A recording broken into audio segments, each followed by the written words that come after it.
I'm right here. Andito ka, sabi niya mga tol, I am right here. Okay, sige. Dito ba sa harapan ko? Ayan mga tol, no? I am right here. Saan ka dito? Andiyan ka ba? Mga tol! Hey mga tol, kumusta po kayong lahat? Ako nga po pala si Beams Ghost TV, muli na naman nagbabalik. At magandang gabi nga po pala sa atin pong lahat. At sa gabing ito ay panibagong eksplorasyon na naman po ang atin pong gagawin. At sa bidyong ito ay explore po natin ang isa pong dating simenteryo ng mga Hapon kung saan ay ito daw po ay dating libingan ng mga bata. At ngayon mga tol, no, marami pong naririnig na mga kwento dito base po sa ibang mga tao na marami pong kababalaghan na mga nakikita dito at mga naririnig po sa simenteryong ito. Kaya po explore natin ang lugar upang alamin po kung totoo nga po ba na meron pong mga iba-ibang kababalaghan na mga na-experience dito. At sana po mga tol, no, ay samahan nyo po ako hanggang sa dulo ng bidyong ito. At hindi na po natin patatagalin ang bidyong ito at nag-iisa nga lang po pala ako ngayon. So mga tol, no, let's go.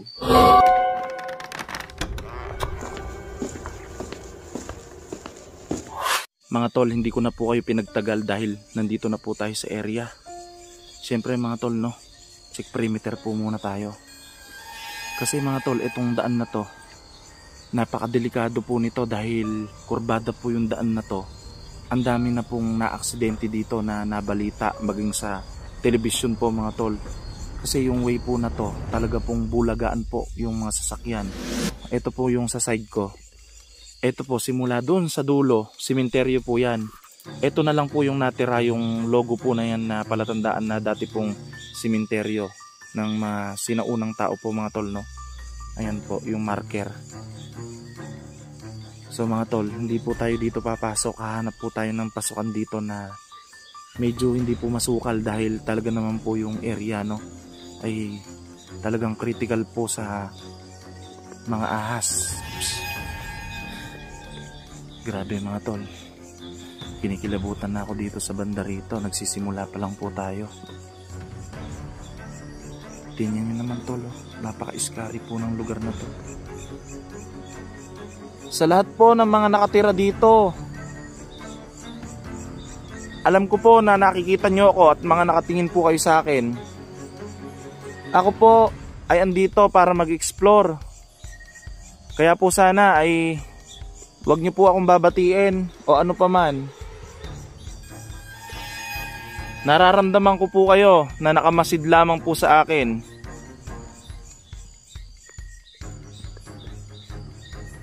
Kaya mga tol, ganito po yung nararamdaman natin, yung kilabot natin ay ganun na lang. Ito po mga tol, hanggang dun po sa dulo, no, base po sa nakuha po natin info kanina, ay libingan po ng mga panahon pa daw po halos ng Hapon ito. At ngayon po ay napalitan na po ng mga sukalan, no, dahil sa tagal po na naabandona na po ang areang ito. Oops. Uy. Sige po. Alam ko po na meron dito sa paligid ko. Inaanyayahan ko po kayo na magpakita. Pwede po ba yon? Mga tol, gagamit po tayo ng EMF. May nararamdaman po ako dito. Sige po, pwede po bang kumuha ng words? Ang malapit po sa akin na entity. Kung ikaw man po ay trap spirit, ay handa po akong tumulong upang ikaw ay makatawid sa tamang paroroonan. So ito pong EMF na to mga tol, no, ay hindi po ito nadadaya dahil po ito ay isang uri po ng electromagnetic fields kung saan ay nakaka-detect po sila ng mga entity ng mga trap spirit o mga spirit, no? Anong ibig mong sabihin, brother? Hinahanap mo ba ang iyong kapatid? Sige, magsalita ka pa para sapat kong malinawan ang iyong mga sinasabi.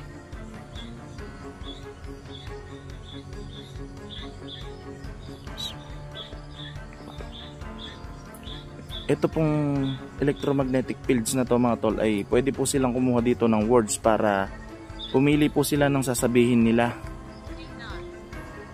Do not. Ano ang ibig mo sabihin, brother? Brother mo ang nakalibing dito, ganun ba?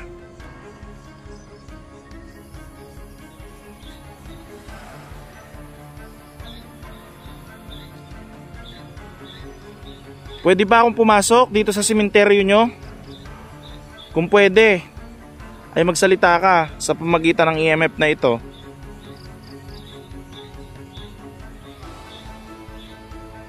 Sige, huwag ka mahihiyang kumuha ng words dito.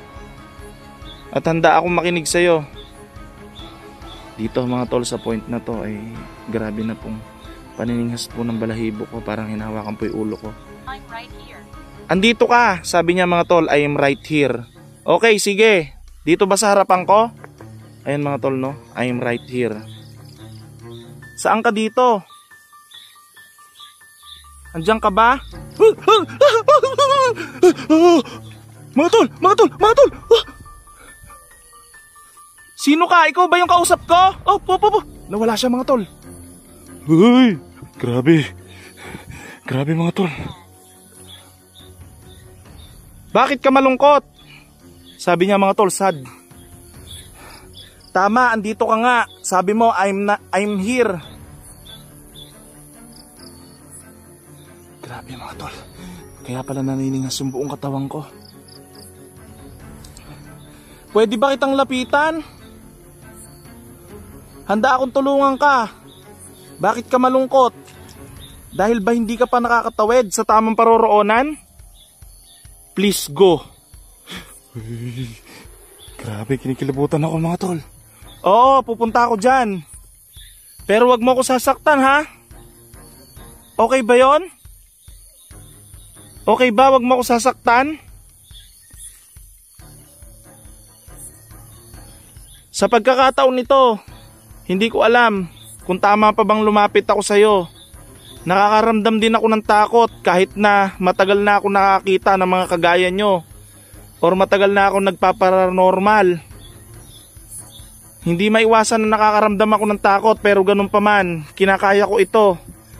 Dahil ang misyon kong ito ay para tumulong sa mga kagaya mong natrap na spirit. Ano ba ang pwede ko itulong sa'yo? Sige, magsalita ka.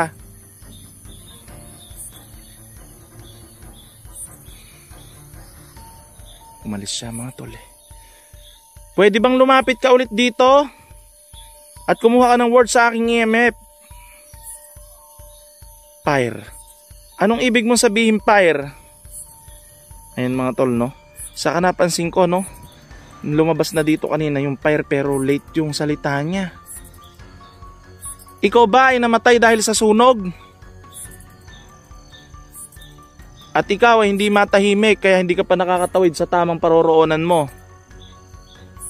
So mga tol no. Grabe, siguro dito po siya nakatira sa abandonadong rest house po na to no, o abandonadong kubong ito. Ayan no. Alam ko na nalulungkot ka sa pagkakataon ito dahil matagal ka na dito, na nagpapaligoy-ligoy o naglilibot dito sa may lupa. Pero hindi ka makatawid sa gusto mong puntahan at sa tamang daan. Huwag ka mag-alala, ipapanalangin kita. Yun lang naman ang maitutulong ko sa iyo, pero ito ay napakabisa.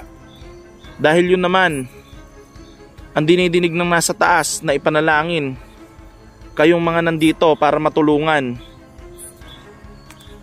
Ano ba ang pangalan mo? Pwede ko bang malaman? Diyan po siya limitaw mga tol sa kubo. Okay po, mag-iingat ako. Mga tol, binabalaan niya ako. Ibig sabihin hindi lang siya ang nakatira dito no mga tol. Hindi po ito madadaya EMF na to mga tol dahil hindi po tayo makakakuha dyan ng words. Meron po yan mga words na nakalagay na dyan tapos kumuha lang po sila no.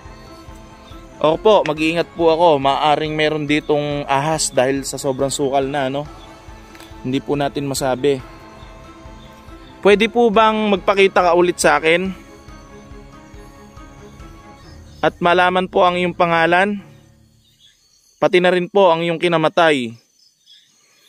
Pero mga tol no, pag duklay-duklay natin, sinabi niyang fire, siguro ay namatay siya sa sunog.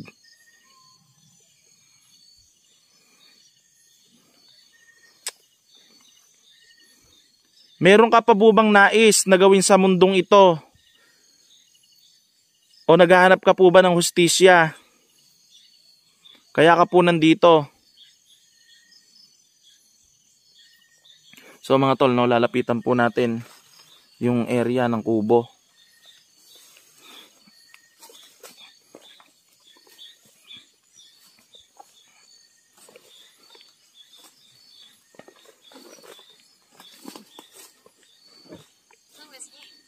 Oy, ako po si Beams Ghost TV. Ipinapakilala ko po sa iyo ang aking sarili. Ako po ay naparito lamang upang mag-explore. Alam ko po na naghahanap ka ng hustisya. Tama po ba ako? Andito ka lang sa paligid, nararamdaman ko. Nararamdaman ko siya mga tol. Mahilya ang pangalan niya mga tol. Ayan o, Mahilya sabi niya. O sige Mahilya, naparito ako para tulungan ka. Magkakandak ako ng prayer mamaya. Oops. Grabe mga tol, no? Ayan po, nakalak po yung rest house na to. Pero matatanaw po natin yung loob. Malalaman natin kung ano talaga ang kinamatay nito.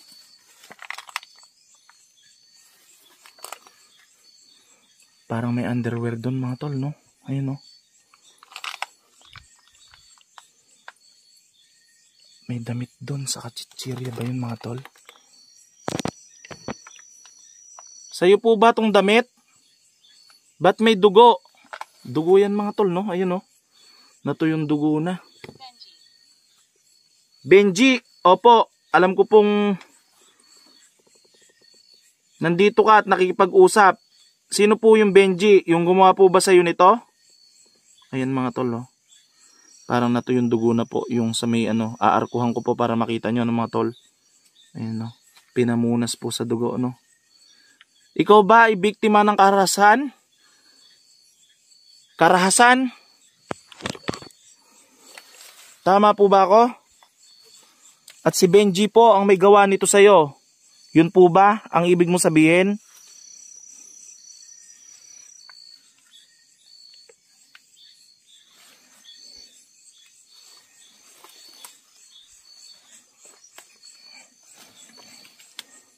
Atras tayong konti mga tol, no?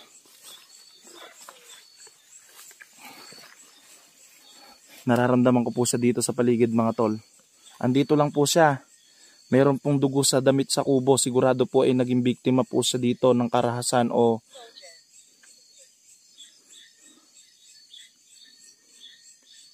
ang ibig mo bang sabihin na soldier ay ikaw dating sundalo nung panahon pa ng Hapon na nakalibing dito?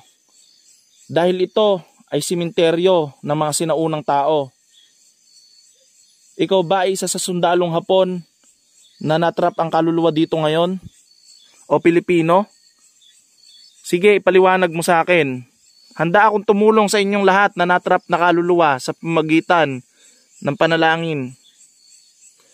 Malinaw po mga tol dito. May nangyari pong dito, karahasan dito.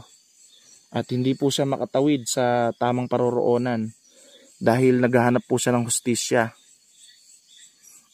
At yung nakita po natin na yun mga tol, ay sinisiguro ko po sa inyo na yun po yung kaluluwa ng babae na baka po ginawan siya dito ng hindi maganda at dito na rin po siya pinatay, no?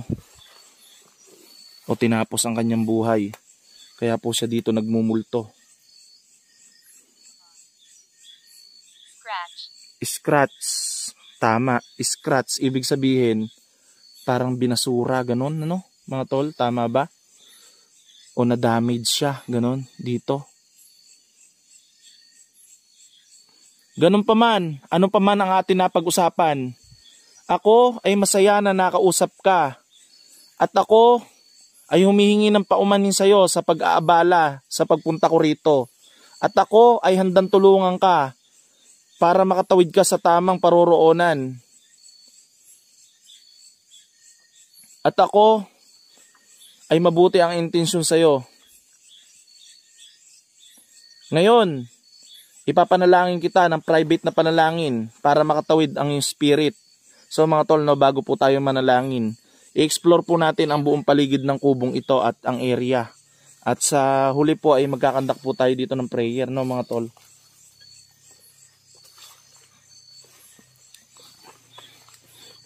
Ingat tayo mga tol, no? Sobra pong sukal.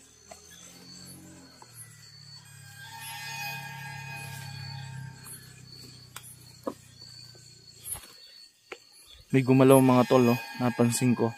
Hindi ko alam kung may ahas po dito. Shh! Ha! Shh! Hindi ka man magpakita ngayon ay nakita na kita kanina at batid ko ngayon na nandito ka lang sa paligid. Tahimik na nagmamasid sa akin. At ikaw yung kanina ko pang... Hindi ka man magpakita ngayon ay nakita na kita kanina. At alam ko na tahimik ka lang na nagmamasid sa akin at naghihintay ng tulong ko na magagawa sa iyo, na walang iba kundi ang pananampalataya na makatawid ka na sa tamang paroroonan. So mga tol, no, sabay-sabay po natin ipanalangin po ang natrap na spirit dito dahil malaking tulong na rin po yon, no, yung mga panalangin po nyo, no, lalo na po sa mga naniniwala po sa ganito pong paranormal activities na ginagawa ko. Ayan mga tol, sabi niya crying, ibig sabihin umiiyak po siya ngayon. Dahil malaking bagay po sa kanya yon mga tol, no. Hindi man po niya tayo makausap ng personal dahil patay na po siya. Tanging dito na lang po sa EMF natin siya nakikipag-usap o nakakausap po natin. At dito po siya nakatira sa kubong ito mga tol, no. Kahit sarado man po ang kubong ito ay dito po siya nakatira dahil dito po siya kanina nagpakita. Tayo naman po ay mula po nung bata po ako ay may kakayahan po tayo na makakita ng mga iba't ibang mga elemento gaya po nila na mga trap spirit na rin, no.